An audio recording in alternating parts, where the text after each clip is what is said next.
Hey, what's up, YouTube? Today I want to make a video. Look at those squirrels. Can you see them all? Let's see, I count 1, 2, 3, 4, 5. That one over there saying, look. What's up, little squirrel? They want some pretzels. What's up, devil? But it's a nice day. I'm gonna sit outside, feed the squirrels some pretzels. I got a raspberry cereal bar, so I'm gonna give a couple lucky few a couple pieces of my bar. But anyway, I'm gonna sit outside and I'm gonna transplant a couple plants into probably little cups or maybe some of these little containers. I don't know. But basically, my lemon boy tomato plants. Okay, I'll just explain it real quick. I went to the store. I bought lemon boy tomatoes, and you know, you get like however many in the pack you get. I don't know. I got a bunch of them. And then I have, you know, my tomato plants that I have from like last year and the year before and stuff. Devil, quit stalking my yard. But basically, out of all the lemon boy tomato plants I got, this one right here, well, there's one in the front of my house, which I'm not gonna count that one because I don't know. I'm just not gonna count that one. But this one was like a short, squat, kind of like a dwarf tomato plant. Like, as you see, it never really got that big. And out of all of them, they didn't get that big. Even the one in my front yard that I'm not gonna count, the one that is in a sip container, it didn't get that big either. But out of all the ones I have, this one was a nice, short, dwarf looking specimen. So I took a cutting of it just a few days ago, and I'll just show you. That's what 3 days in the aero cloner looks like. And if I show you, I cut this off right around like here somewhere. I took it like from the bottom, you know. It's like this was like, you know, growing like over here. So I like reached down up underneath it and cut that. And then my tomato plants that make the little orange cherry tomatoes, I bought those last year. So my 2 big specimens in the garden, here's one. You see it's a cherry tomato. 3 days later in the aero cloner. Yeah, I know. You want some pretzels? Let me go feed these squirrels, and I'm gonna get myself laid out. I'll be back. Devil, leave the squirrels alone. Let me go get these squirrels some pretzels. And there's a little treat in this video. Check this out. This is a tomato plant, Cherokee Purple. It's been grown in this 2-gallon pot for like, I would want to say maybe 3 years. Now, good thing I'm making this video today, because moving this, if you look at the stalk, let me get all this debris up out of here. The stalk is like already like disintegrating. You see how it's like, it barely even looks alive. But if you come all the way up here, I mean, it is in fact alive. But tomato plants really only live for like 3 years. I had this thing for 3 years, so it's time to put a new home. When I pull this out, I'll show you a 3-year-old root ball of a tomato plant. I'm not sure what tomato plant this is. It might be a Cherokee Purple, or it might be a rainbow. I don't know. I'm gonna take a cutting of it, because this is the one I grow in a flood and drain table for like 2 years.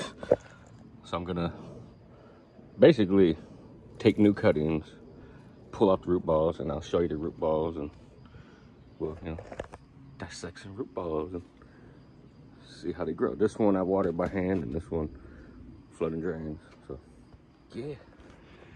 And if you want to see, you know, this one,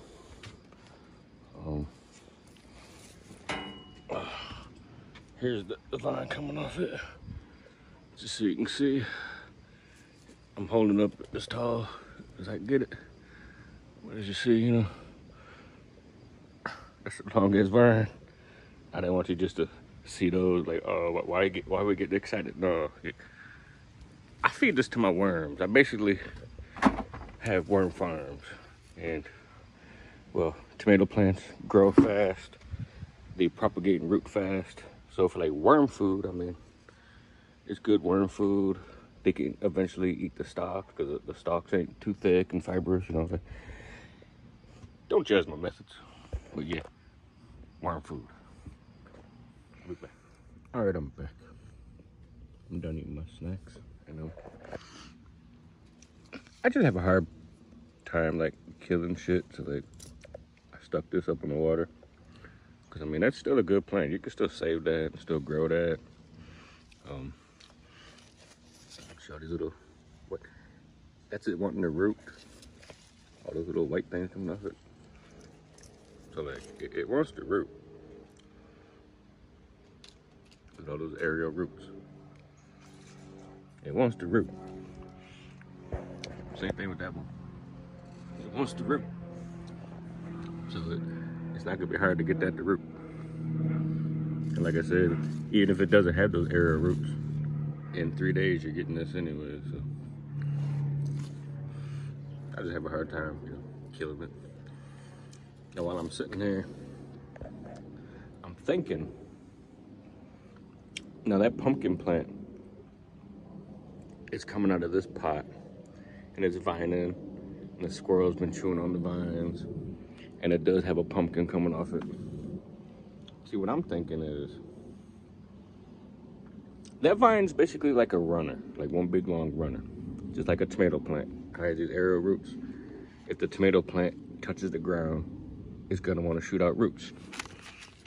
Right here, if this plant was touching the ground, it will shoot out roots, right? Probably can't see, but roots will wanna shoot out and it'll attach itself to the ground, right? So what I'm thinking is to take that end over there that's just growing, and before it touches the soil, maybe like set a flower pot of dirt underneath it and get it to vine and root into like a flower pot,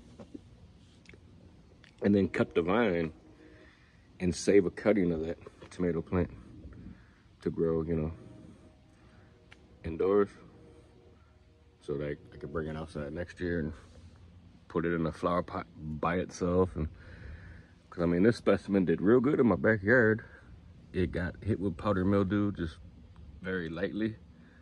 I trimmed off a bunch of leaves, and then it grows vigorously. So like I really want to keep a cutting of that.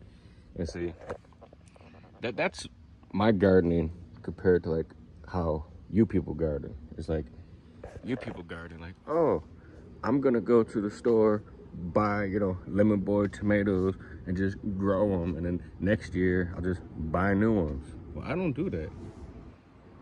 I buy the ones, I select the one I want, the one that tastes good, the one that grows good, the one that my squirrels don't mess with, and I propagate it and I grow it again, because I know in this flower pot, this is what I'm gonna get. If I grow it in, you know, one of them flower pots, that's what I'm gonna get. If I try to grow it in my garden bed, that's what I'm gonna get. So like, I took a cutting of this plant because that's a good specimen, good nodal spacing, good structure, good color. The leaf, I'm happy with the way the leaves look.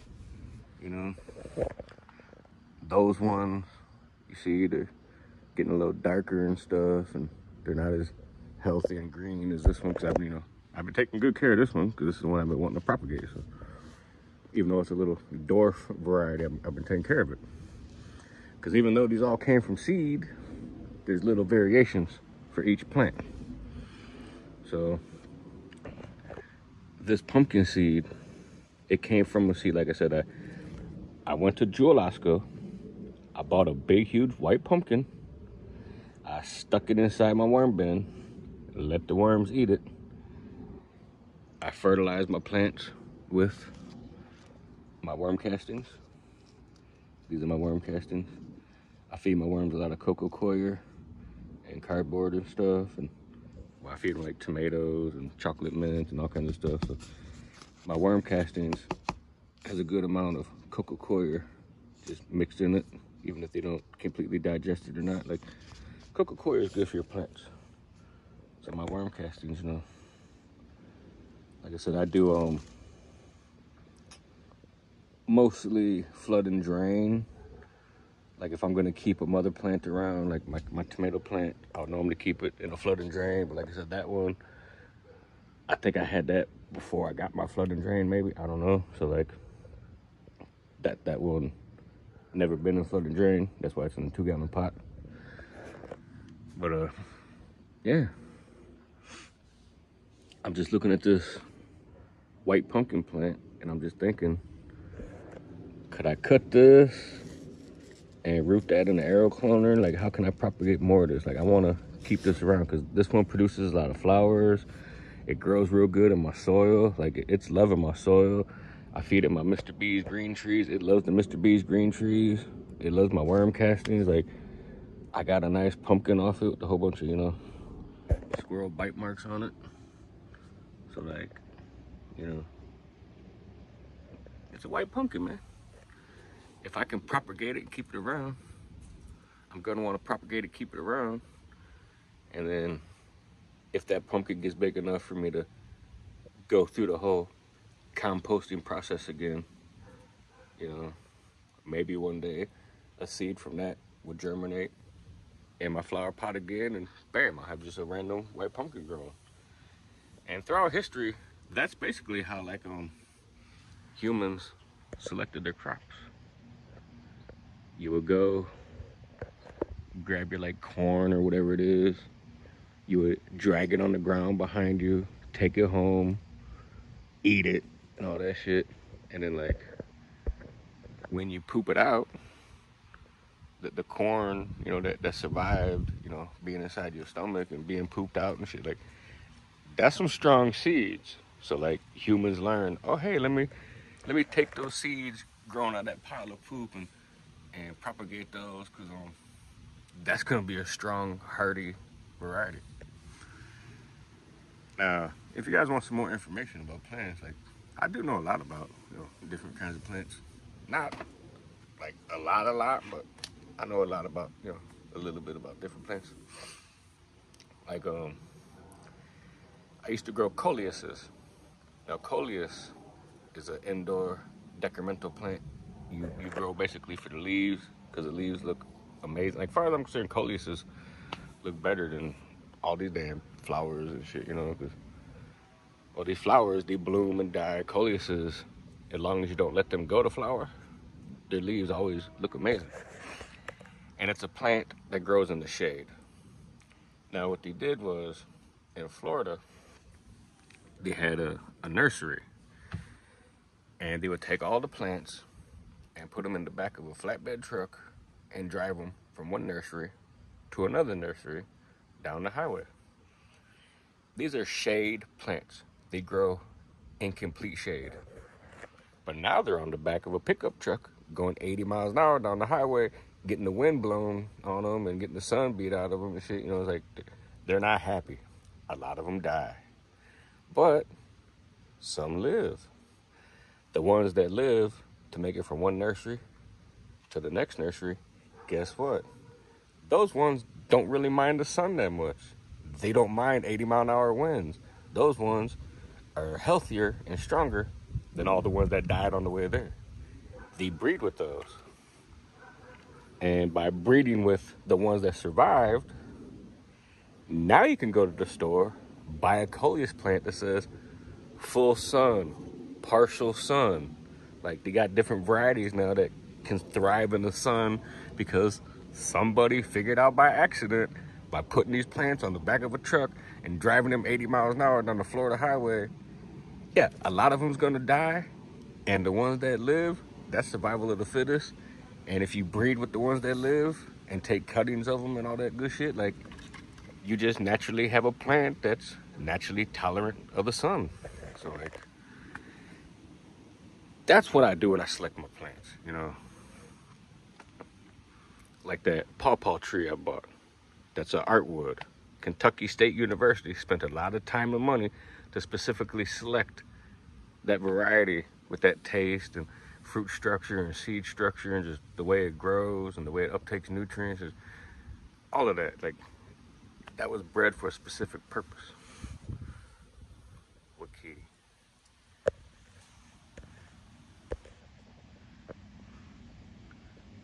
This kid likes to stare at me a lot. His name is Ugly. But yeah, I really want to try to take a cutting of that pumpkin plant. I'm gonna start propagating these.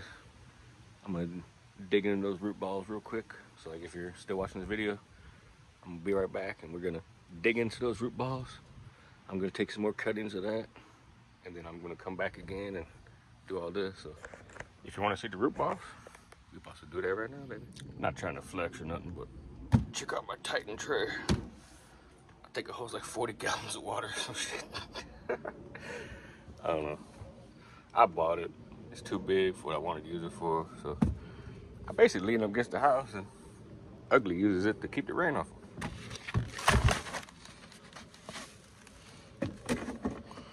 So that's what a 3-year-old root bound plant looks like. Like I said, I keep cutting this back and cutting it back and cutting it back. So let's see. That's what my soil looked like all them years ago. And I barely feed it. If I feed it, it's like once or twice a year. I might give it like some recharge or just give it something. Now, all this soil right here, you can still reuse this. Because all these roots, you know, my soil's alive, so these roots are gonna be broken down and turned into food for my next batch of plants. Just gotta re-amend it now. There's still a lot of perlite in here. I'm surprised to see that, because like I said, back then, you know, I used more perlite because I really didn't know better back then. Yeah. But now I know not to use perlite. Perlite's basically for like, I didn't know this plant was gonna be in here for 3 years. So yes, there's still perlite in here, but if it was gonna be in this flower pot for 3 years, I would have used something that would have been more long-lasting than perlite. So that way, what I'm doing right now, the soil will still be good, because, you know, like all this perlite, you know, it's not completely broken down, but it's not, you know, the nice fine chunks of perlite it was when I first bought it.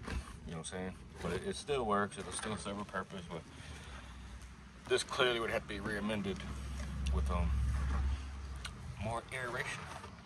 So if you look at this back then, 3 years ago, was basically a soilless mix that I might have amended with some dry amendments, but not really. Like I said, it's a tomato plant. I didn't really plan on, you know, growing it for 3 years. So let me go ahead and let's do this. Now this plant, I'm really not gonna wanna kill it. Look at the roots, man.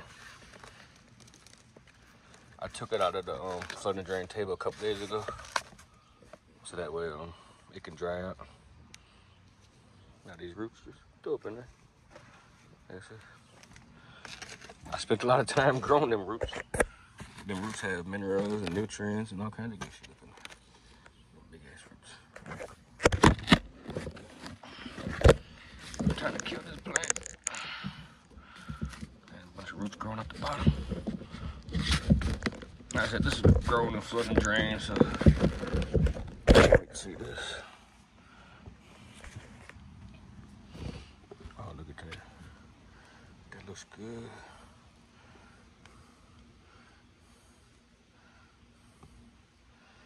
All right, hold on.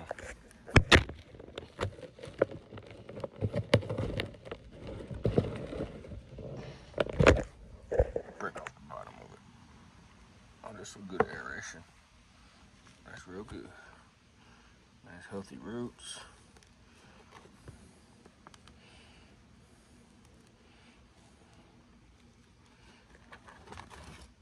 I might save that, transplant that outside, you know what I mean? Put that in my garden or put it in a, I don't know. I got all this soil right here. I'll put it in that soil, shit. All right, I'll be back. That's what it looks like. Just grabbed a branch out of my yard, put it in there just to prop it up for now. I'm gonna go stick it in the front on the sidewalk. This little branch I bent that way. If you look right here, the branch comes all the way this way. I just trimmed it, tucked it down up in there. Like I said, it's gonna shoot out roots. This thing's gonna live. It's gonna root. It's gonna grow. Got all these new shoots coming off. All these aerial roots. Like I said, just bend that down up in there. Bend that down there. Let that grow. And yeah. Now, if you wanted to plant this in the ground, here's a pro tip. Because tomato plants, you could pretty much bury them as deep as you want, and they'll grow. So what you do is, say you had this flower pot and you was wanting to bury it, you would dig a hole this deep and drop your plant in, right?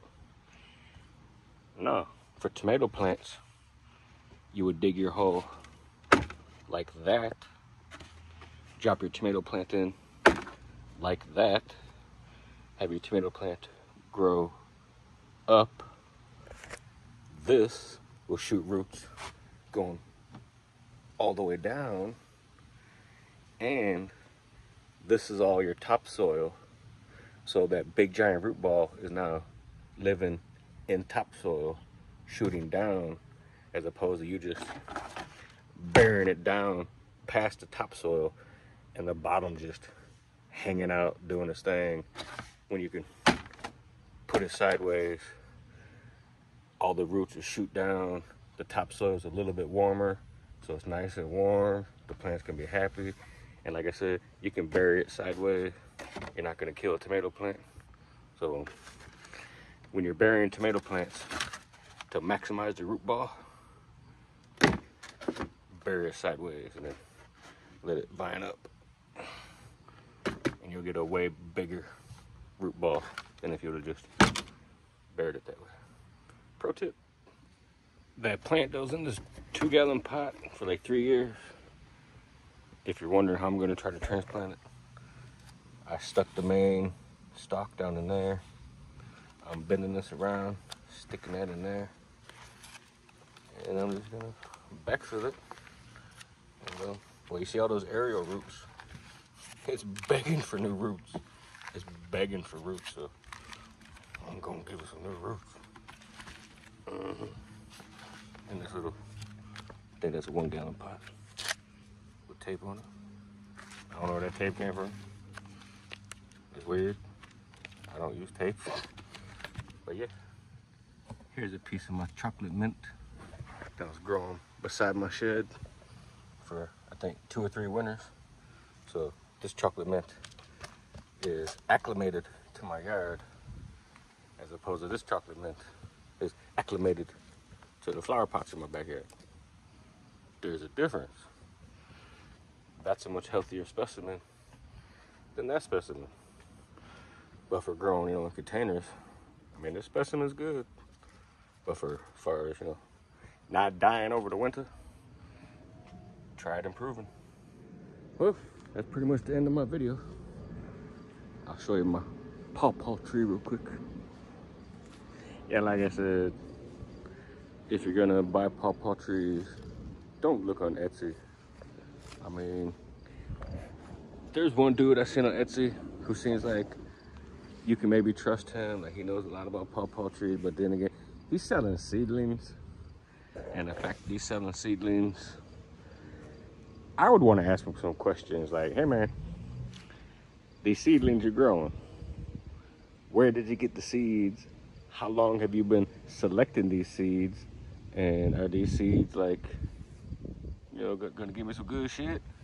Or are these seeds just as good as if I just went out in the wild and grabbed some wild seeds and grew some wild seedlings. Like, what kind of seedlings you giving me? As opposed to this, I know this is an artwood, you know? It's gonna grow up and be an artwood. I can Google on the internet what the fuck is an artwood and what it look like and taste like. His seedlings he's selling, he can't tell you, oh, it's gonna grow this big and be this color and taste like this and have this many seeds. And he can't tell you that because it's a seedling. Like, you don't know. As opposed to artwood, they can kind of point you in the direction of what an artwood is gonna be. So, like I said, there's a lot of pawpaw trees on Etsy, but I want to say those are ornamental, decremental. I mean, yes, they'll produce fruit, but just don't be expecting like, oh my God, this is the best tasting fruit ever. No, you might get a dud, you know? And they don't self-pollinate, so you need to get at least 2. So whatever fruit you get is gonna be a mixture. I don't even know what the hell this is. I just get random plants growing in my flower pots, and I can't kill them. Like, you know how when you buy a bag of Pro Mix, how there's like some random shit growing in your Pro Mix? Well, this is what happens if there's some random shit. I transplanted out of the flower pot and brought it outside. So like, it survived being transplanted and shit, whatever the fuck it is. I don't even know what it is. Looks pretty though. My Alpine strawberry that's in the aero cloner for like 3 days now. One already has a couple roots shooting off of it, and the other one, you can see the little root nodes are just starting to appear. So like, by tomorrow it should have roots too. So yeah, man, Alpine strawberries, if you divide them and throw them in an aero cloner, dude, you get roots within like a week. Just like tomato plants, you get the roots in like 3 days. 3, 4, 5 days, you'll get roots on your strawberry plants. And the strawberry plant still got strawberries growing on it. Like, there's still like, each one had a strawberry on it. You know what I mean? So that's pretty amazing. I'm not gonna keep the banana peppers, because banana peppers, you can just buy plants.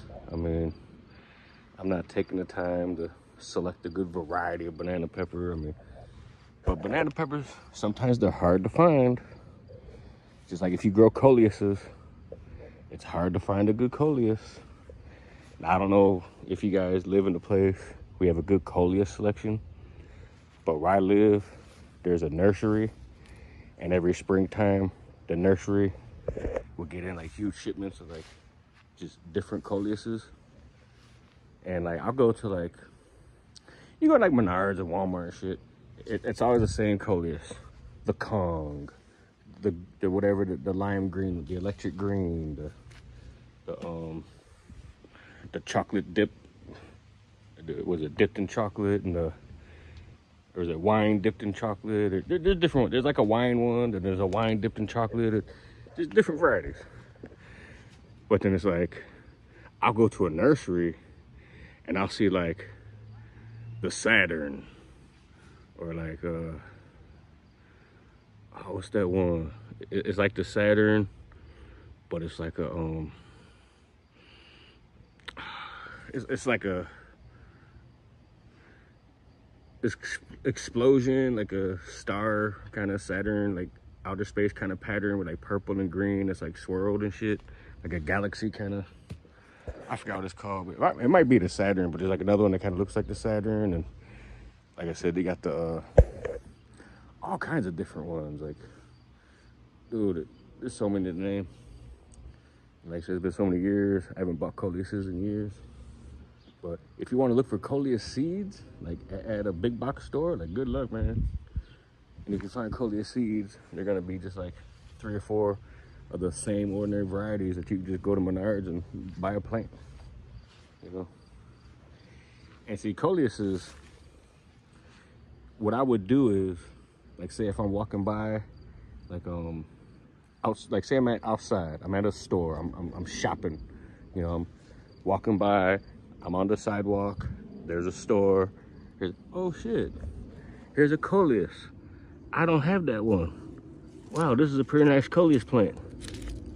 I'm gonna take that home and propagate it. I'll just put it in my pocket, or I'll just, you know, walk to my car, you know, because, well, if I'm outside the store, I'm either walking into the store or walking by the store or leaving the store. So like, normally on the way leaving the store, I'll just grab a piece, put it in my pocket, and just walk the fuck out.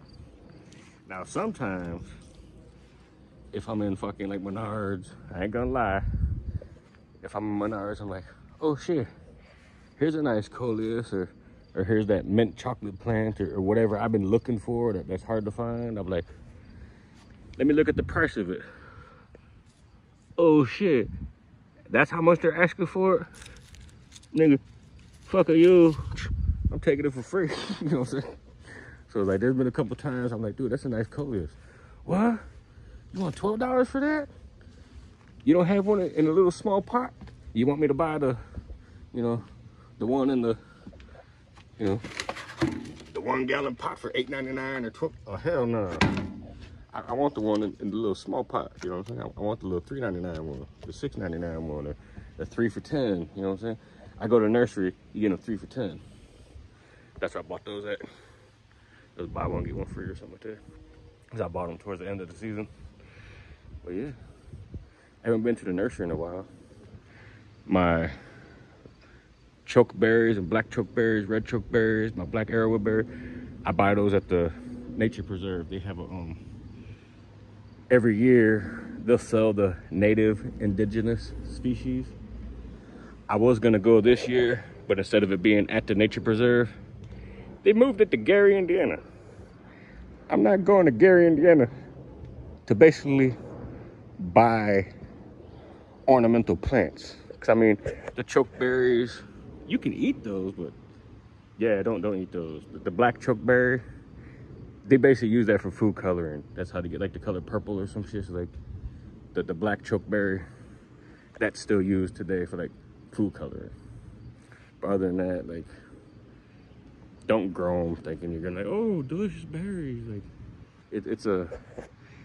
it's a plant your ancestors would have ate when they first arrived in America, or when they arrived on this planet.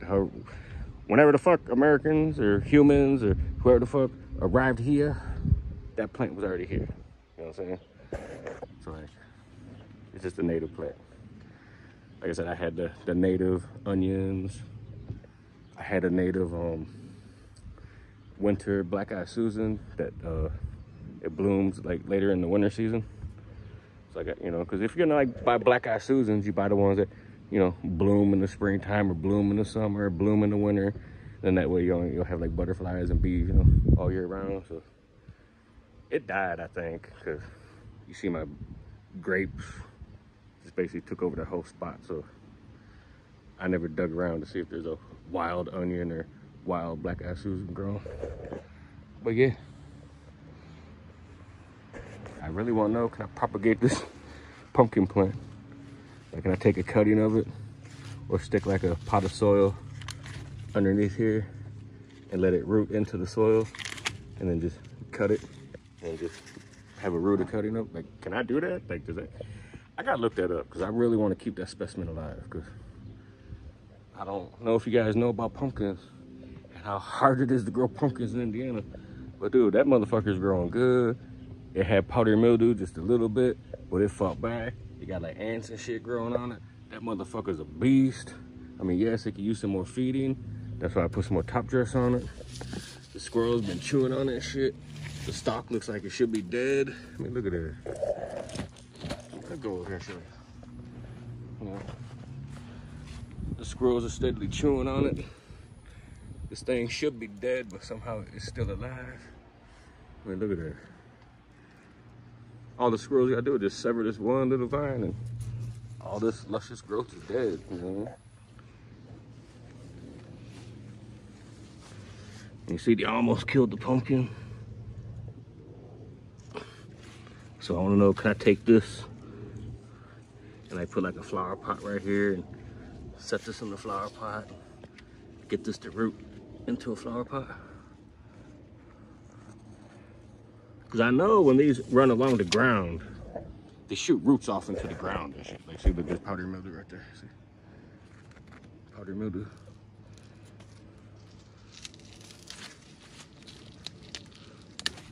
just break that off. I just throw it on the ground. Now see the one in the front yard, see there's some more powdered mildew. Man, that sucks. That leaf was blocking my pumpkin too. Call them fucking little bite marks in it, man. But as long as the seeds on the inside are still good, I can harvest the seeds. Like I said, I basically grow it as food for my worms.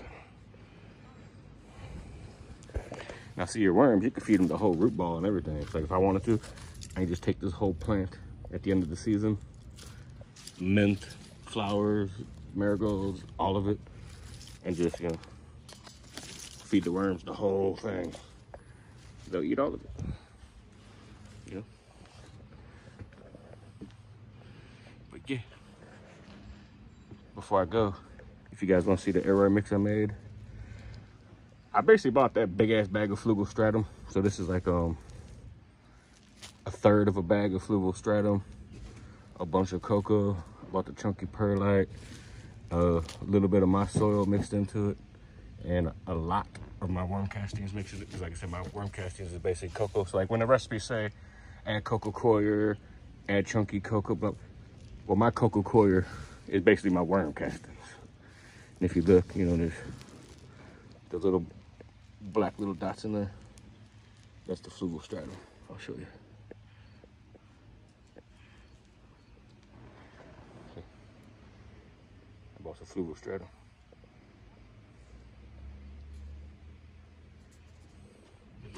And then I put some of my mix in here to just let it naturally dry out. So like when I get my my Monstera, this is wet. This has been drying out. And I've been picking out, like, you know, pieces of chunky perlite. And I'm like, okay, well, this one's gonna need some more chunky perlite, you know, so I add like more chunky perlite. So I know if I put my Monstera in this mix has more chunky perlite than that mix. And this mix is like a blend with more chunky perlite and coconut. But I just go through and I just hand, you know, add what I feel it needs, and just, you know, just trying out this aroid mix with different tomato plants and stuff, and my mint plant. And I'm gonna try the aroid mix out on my roses and just see, like, you know, what kind of successes I get using different soils to root different plants, to propagate different plants, and, you know, just experiment, you know what I mean? Like I said, I'm not really gonna sell my plants on Etsy or nothing, but like I said, my rose bushes, if I get a really nice rose bush, I probably would sell one on Etsy, because I can't find one to buy anywhere, and I would buy one. So like, if I was to put one on Etsy to sell, I would buy that motherfucker, because there's none to buy. But see, the thing is it illegal to sell it? Because it's a charisma rose, so isn't that trademarked? Like my raspberry shortcake plant, when I bought it, the tag, I don't know where the tag's at, but the tag said, if you buy this, you're buying it to solely grow for your own purposes. You cannot propagate it to grow another additional ones of it. You cannot propagate it to sell it. You can't propagate it for nothing. If you have one already and you want another one, by law, you have to go buy another one. So that raspberry shortcake, I propagated that. The original one's in my front yard on my porch. This is one. So by law, I'm breaking the law because I put a little cutting inside this flower pot. And if I was to try to sell a cutting of that, it's illegal because that's trademarked. And I think the Charisma Rose might be trademarked too.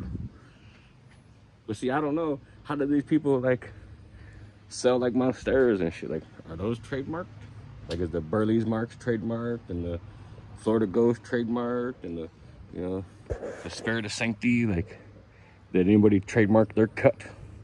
Like, if they had like a special variegated cut, can you get it trademarked where like nobody can sell it? Like, can you do that shit? Because as far as I know, you can't trademark plants. But there are plants that are trademarked. Like some of these, you know, pawpaws. They're trademarked. Like if you look at the artwood, it has the TM at the end of it. Like it's trademarked. It's Kentucky State University's property.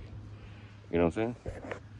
So like if I was to sell that, would I got to get a contract from Kentucky State University saying that I'm a legal authorized seller to distribute that and propagate it? Like I don't know how that shit works.